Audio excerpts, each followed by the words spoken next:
নীরবতাই ছিল সবচেয়ে করুণ বিদায়। তুমি কিছু বলনি, না অভিযোগ, না অনুযোগ, না ভালোবাসি বলেছ, না বিদায়। তবু তোমার চোখের নিচে জমে থাকা ক্লান্তির রেখা,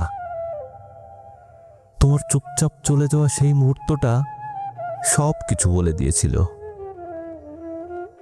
কখনো কি জানো, নীরবতাও একটা ভাষা হয়, যেটা হাজার শব্দের চেয়েও বেশি বাজে হৃদয়ে।